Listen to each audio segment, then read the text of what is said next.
Good morning everyone, मैं हूं सुनील जहांगीर और आप देख रहे हैं आपका अपना channel JMC Jahangir maths classes. और आज हम सीखेंगे त्रिभुज व त्रिभुजों के प्रकार भुजाओं के आधार पर। सबसे पहले हम देखते हैं त्रिभुज की परिभाषा। त्रिभुज किसे कहते हैं? तीन भुजाओं से घिरी बंद आकृति या तीन रेखाखंडों से घिरी बंद आकृति को हम त्रिभुज कहते हैं।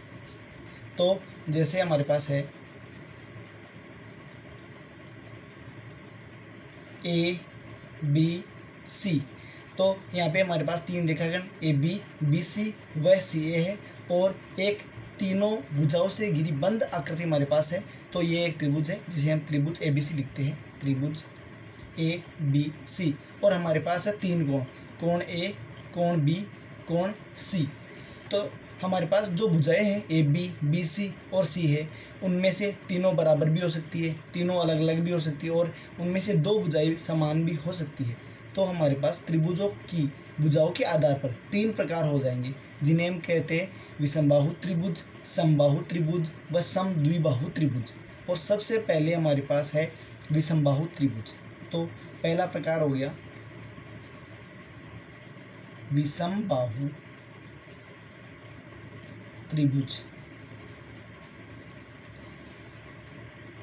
एक ऐसा त्रिभुज जिसकी तीनों भुजाएं हैं वो अलग अलग होती है, विषमबाहु त्रिभुज कहलाता है। जैसे एक भुजा ए हो गई, एक भुजा बी हो गई और एक भुजा हमारे पास सी हो गई, तो ये एक विषमबाहु त्रिभुज है। अब हम देखेंगे विषमबाहु त्रिभुज का क्षेत्रफल। विषमबाहु त्रिभुज का क्षेत्रफल ज्ञात करने के लिए हमारे पास है हीरोन का सूत्र, जो है हीरोन का सूत्र। यहाँ पे हमारे पास अलग अलग भुजाएं हैं ए बी व सी। हमारे पास सूत्र है root S minus A, S minus B, S minus C. A B C त्रिभुज की अलग अलग भुजाएं हैं और यहाँ पे एस है हमारे पास है अर्ध परिमाप, यानी तीनों भुजाओं का योग ए प्लस बी प्लस सी का अर्ध परिमाप क्या हो जाएगा, ए प्लस बी प्लस सी बटे 2।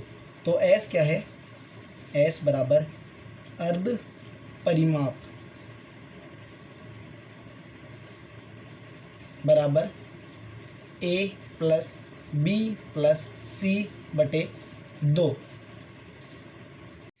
दूसरा त्रिभुज हमारे पास है समद्विबाहु त्रिभुज। समद्विबाहु त्रिभुज का क्षेत्रफल हम ज्ञात करने के लिए सबसे पहले सी से बी पर एक लंब डालते हैं। सी से भुजा ए बी पर एक लंब डालते हैं, ये लंब डाल लिया हमने। और हम चूंकि हम जानते हैं एक समद्विबाहु त्रिभुज है, उसके एक सिरे से सम्मुख सिरे पर डाला गया जो लंब है वो माध्यिका होती है, तब हमारे पास टोटल लंबाई बी है, ये हो जाएगी हमारे पास b/2 b/2।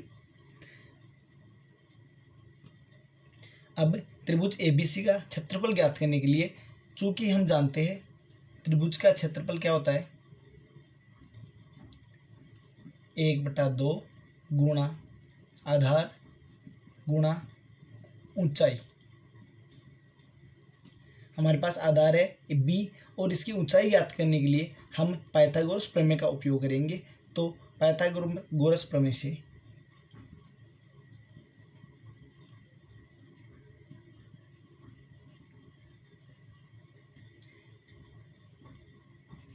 AC स्क्वायर बराबर, इसको d से डिनोट करेंगे, AD square plus CD square, AD square plus CD square.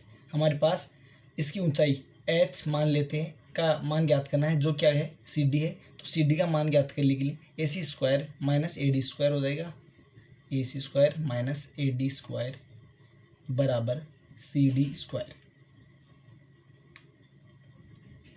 AC का मान हमारे पास है A, तो A स्क्वायर माइनस AD का मान हमारे पास है b/2, तो AD स्क्वायर हो जाएगा b²/4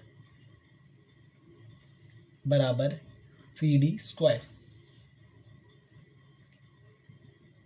CD स्क्वायर बराबर 4A स्क्वायर माइनस b²/4, तो CD का मान हमारे पास हो जाएगा root 4a² minus b² 1/2।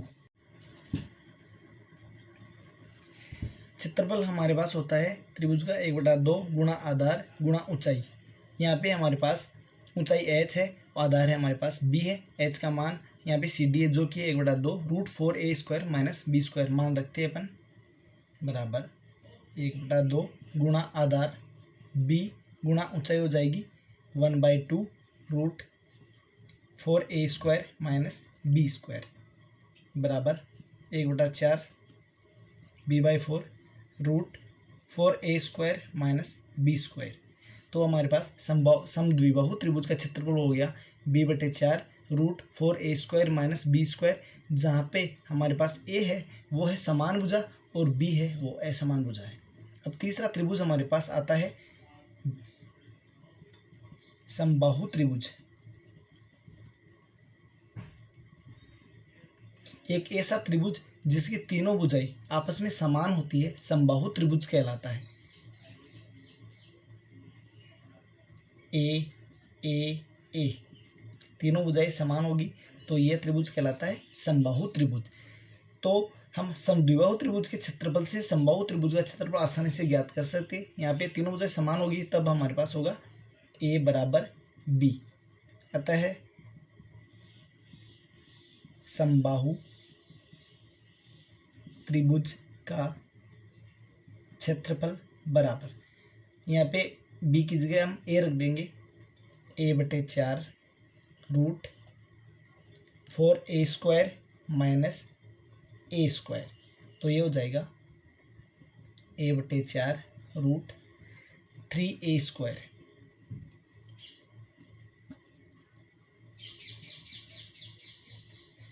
a² बार आएगा a/4 गुणा a √3, तो ये हो जाएगा हमारे पास √3/4 a²। आज के लिए बस इतना ही। कमेंट करके ज़रूर बताएं कि आपको ये वीडियो कैसा लगा, और यदि आपने अभी तक हमारे चैनल को सब्सक्राइब नहीं किया तो चैनल को सब्सक्राइब भी ज़रूर कर ले, और पिछले वीडियोज़ के लिंक डिस्क्रिप्शन में दिए गए हैं उनको भी ज़रूर देखें। Thank you very much.